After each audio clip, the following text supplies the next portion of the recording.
Now your forecast first. Good evening. I'm your local weather authority, Chief Meteorologist Chris Yates. Skies are mostly clear to partly cloudy. Nice view on our Pontiac RV Skycam. We're in Pontiac.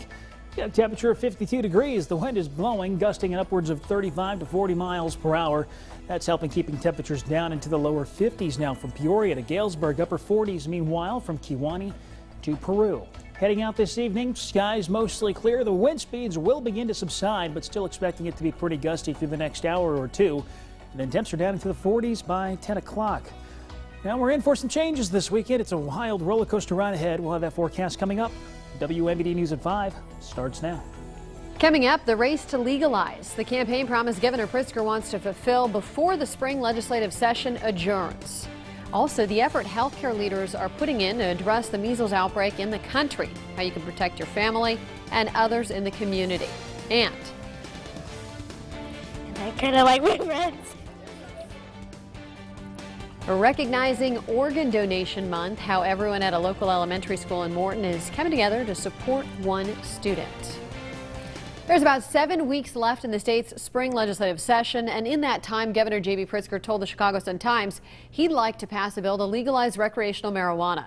Rebecca Brumfield spoke to residents today to get some reaction from Central Illinoisans on the proposal. Rebecca. Lauren, today I spoke with several people, some who are for it and others who are against legalizing recreational marijuana. And on Thursday, Pritzker talked, like you said, to the Chicago Sun-Times, saying that passing this legislation would check a benchmark promise he made on the campaign trail.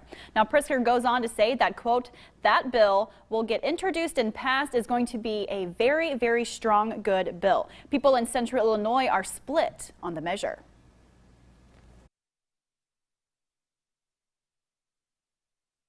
There's no harmful side effects to it whatsoever, so let's go for it. I don't see any problem with it.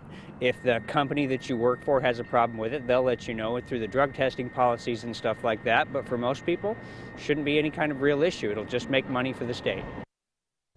Now, coming up on WMBD News at 6, we'll tell you how local legislators also feel about legalizing recreational marijuana. Lauren. Rebecca, thank you. With the outbreak of the measles and mandatory vaccinations in the Northeast, local healthcare leaders are taking initiative to prevent the outbreak here in Central Illinois. Eugene Daniel joins us now to discuss how staff members are reaching out to parents. Eugene. Yeah, advocate healthcare leaders have recognized that there are patients in the state who haven't received or completed a full series of measles vaccines. So this has prompted staff to reach out to people and request they come in to get that done. The first dosage is recommended when a kid is 12 months old and the second between the ages of 4 and 6. Now, Dr. Aaron Traeger from Advocates Children Medical Group in Bloomington says the majority of its patients have immunizations, but they still reached out to those who haven't. The measles is an incredibly infectious agent, and it is very easily spread amongst people, and one person that brings this into our community has the potential to infect or expose multiple hundreds to thousands of people very quickly. So if you are not vaccinated or not fully vaccinated against it, then you could get the measles, which is not a minor illness. It is something that is serious, and people have died from measles. The doctor also added that these vaccines not only protect us, but also those who can get infected easily, like children under 12 months old. Lauren. Eugene, thank you. We have sad news to report from a story we brought you last night. Peoria County Coroner Jamie Harwood says Cherie Alexander has died after being stabbed in the neck.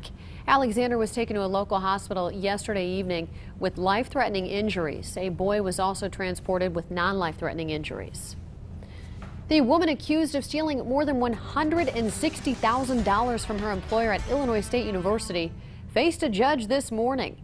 58-year-old Debbie White worked for dining services over at the Bone Student Center, where she reportedly stole the money. Today, she was formally charged with 3 counts of theft. She is due back in court on May 10th at 11 a.m.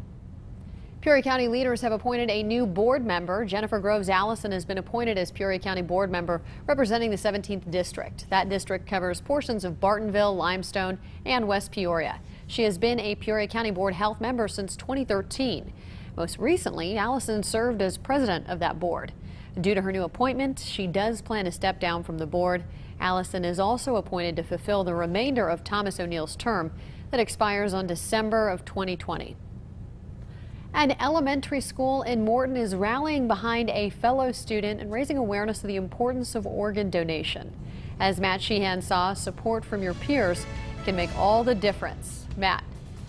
That's right, Lauren. Students and staff at Lincoln Elementary School are supporting Lamont O'Neill, a third grader who has short gut syndrome, a disorder caused by a lack of a functional small intestine. Lamont is on the waiting list for a transplant, and today his fellow classmates, teachers, and staff wanted to show him how much they care about him. I'm to school because my friends support me and I kind of like my friends. Lamont O'Neill has been battling small gut syndrome, and today his classmates, teachers, and family wore green shirts to raise awareness about the importance of organ donations. It is unbelievable the effect that it has on Lamont to make this whole process of a transplant a lot easier. They are rallying behind him and making him feel so loved and ready to start this difficult journey. To see, how you can take a situation that's a very tragic and sad situation and turn that into something that can give hope to another family is really incredible, and it's an incredible gift, and we just want to be able to support Lamont no matter where he is in this journey. Throughout Lamont's journey, his school has brought him so much joy. I get to hang out with my friends in recess and lunch and all the subjects we do. It's really cool, and that my teacher's really nice and my principal is too. Just to see him thrive in school is phenomenal. He loves coming to school and he gets so excited to have visitors come and see him. If Lamont does receive a donor, he will have to leave school and his friends for a year. We will live in Omaha for almost a year while Lamont recovers, and that is a year that he is dreading, being away from his friends and the staff here at Lincoln. But thankfully there's FaceTime and Google Classroom that will be able to keep him connected while he's gone. I feel like they really want me to get my transplant, and that they'll miss me when I'm gone, and that they really like me. Well, Lamont's family has created a Facebook page called Short Gut Ninja, which combines Lamont's love for American Ninja Warrior. We have information about how you can follow his journey on our website, ciproud.com. Lauren? Oh, Matt, I love it. And you could tell he feels incredible with the support of his fellow students. Well, coming up, how a McLean County woman is honoring her late son through puzzle pieces. And despite all the wind we've been dealing with the past couple of days, and especially this afternoon, things have been at least pretty decent over the last 12 hours. Had a nice, beautiful time lapse from the Paradise Hotel and Casino sky cam. Has nothing more than a few clouds to blow on by. Things will be changing over the weekend. We'll have that forecast coming up next.